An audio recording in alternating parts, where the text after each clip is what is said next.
प्रिय मुलांनो, आजचा निबंधाचा विषय आहे शिवाजी महाराज। शिवाजी महाराज हे थोर पुरुष होते।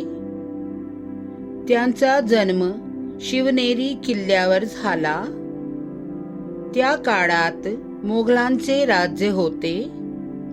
मोगल खूप अन्याय करत, गरिबांना त्रास देत। शिवाजी महाराजांना अन्याय आवडत नसे। शिवाजी महाराज शूर होते। ते अन्यायाविरुद्ध लढले। त्यांनी मोगलांचे राज्य नष्ट केले। त्यांनी स्वराज्य निर्माण केले। तेव्हा सर्व लोक सुखी झाले।